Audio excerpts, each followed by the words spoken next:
Hey everybody, it's Dr. Gaffney. The foot tip this week involves Hurricane Helene and the catastrophic flooding and how it indirectly caused me to injure my ankle. It involves a story with my flooded basement as well as my dog, which is a cane corso.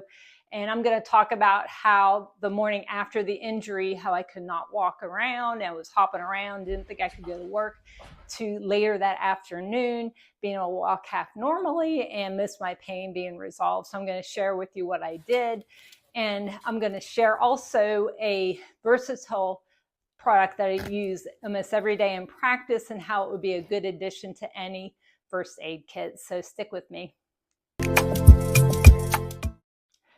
So the flood from Hurricane Helene caused widespread devastation in my area, eastern Tennessee, western North Carolina. So please keep those folks in your prayers. And I'm going to tie it in with how it caused me to injure my ankle.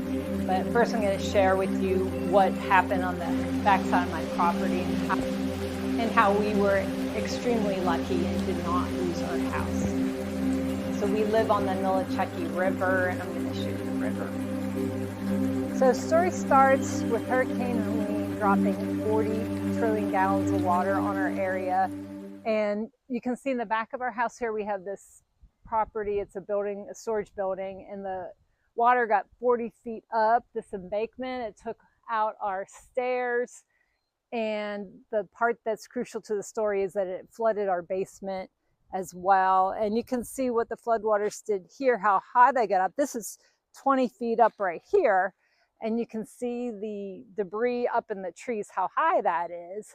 And also most of the flood went over in that tomato crop area, that large farm across the way, across the Lidocaine River. And it destroyed all the crops, the tomato crops, as well as destroying all the beautiful trees along the embankment here. It was gorgeous. Now it's really ugly and brown. But the floodwaters took off the bark and the leaves off all the trees, and they're all turned to the side. It looks like a tornado came through. Our basement got flooded. It got muddy. We spent days cleaning it out. And if you own a dog, you know that you have to walk the dog daily so it gets all its pent-up energy out. And I usually walk my cane corso about 2 to 3 times a day, and she was not getting her walks. So amidst cleaning up everything, I took her out for a walk just one time that day, and I was only doing once a day walks. So sometimes I leave her off the leash so she can run around. And every now and then she gets what's called the zoomies. If you own a dog, you know what I'm talking about. If you don't, then zoomies are basically when your dog just runs around like a crazy person. It just runs in circles. And my cane corso likes to run straight at you like she's a missile, and at the very last second, like dodge and miss you and run around you. It's quite scary. And I usually bend my knees so she doesn't take my knees out. So the one time she was coming straight at me and she was making her little pivot to go around me, and she clipped me, and it hurt so bad. She clipped me on the side of the ankle. Her toenail dug into the side of my ankle. And this is after we were down by the river and there's all that toxic mud. So I'm thinking, oh no, I'm going to get an infection. I did a self-assessment and my tendons, ligaments, bones were fine. So if this happens to you, make sure you go to urgent care to get an assessment to make sure you don't have a tendon injury or a fracture, that type of thing.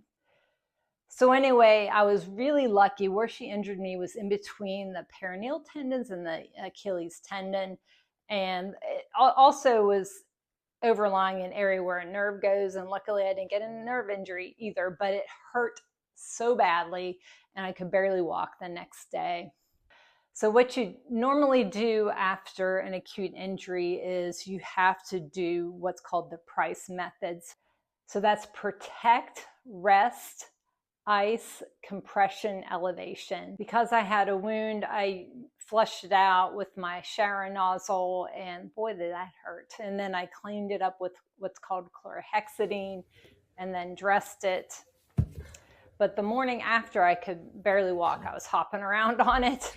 And I checked myself again to make sure that I had good muscle tendon function and the ligaments and bones were okay. So it turned out it was just a massive contusion from my 120-pound dog running into my ankle. So what I did was I cleaned it, and then I put lavender essential oil in the wound, which is an antimicrobial type oil, and it also helps with wound healing. And I always used Young Living because it has purity standards, organic standards, and it's third-party tested, and they get the lavender from their own plants. So I use that on it, and also around the whole wound, I put the Biofreeze, not in the wound, just around all the tissue that got injured, as well as what's called arnica cream, which is a plant-based cream that you can use for injuries. Now that morning after, when I couldn't walk, I had to go to work. So I used a Lidoderm patch and used it like a Band-Aid. And on some gauze, I put Neosporin and more drops of that lavender and stuck that on the wound and put the lidocaine patch over top like a Band-Aid. And lidocaine is a numbing type agent. It's in these sticky pads that people use for all kinds of pain issues. The thing about the lidocaine patch is that it will cause what's called vasodilation. It'll open up the blood vessels to the area, which isn't really that good when you have an injury because it'll cause more swelling. But I had to use it because I needed to numb it so I could walk on it so I could work, but it did cause more swelling. I wrapped it up with what's called Coban to keep it in place, and I was able to work. Also took some oral anti-inflammatory meloxicam, and that helped as well. Oral anti-inflammatories aren't really too good to be taking after an acute injury because your body needs to mount the inflammatory response to heal all the injured tissue. But I had to work, so I took it just that first day, and that really helped a lot. You can take an anti-inflammatory to help you deal with the pain initially, but try not to, so your body can mount that inflammatory response to clean up all the injured tissue.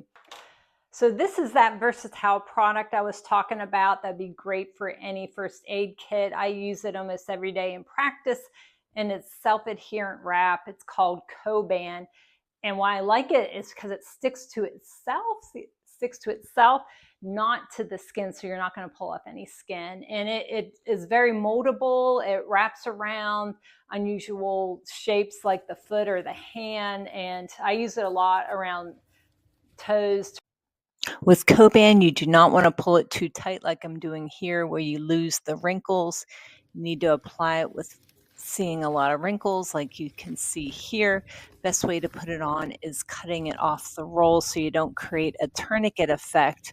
This would be particularly dangerous in diabetics and those with poor circulation, so I don't recommend those types of patients use Coban. Now this used to be hard to find. They didn't really keep it in pharmacies, but now they do, and they also sell it on Amazon. I'll put a link in the description. Okay, so my ankle is healing, and the main point is after an acute ankle injury or a wound, that's a dirty wound, you got to make sure you get your tetanus booster. You got to clean out the wound. You can use things like lavender oil and just regular dressing, that Coban wrap to protect it. If it's super painful, you could use the lidocaine patch like I did, but be aware that it's going to cause more swelling. If you got value out of this episode, please like and subscribe. I'd appreciate that very much. And here's your best foot forward, and we'll see you again next time. Please see the full disclaimer in the description. This is not a doctor-patient relationship. This does not constitute medical advice, but is for informational purposes only.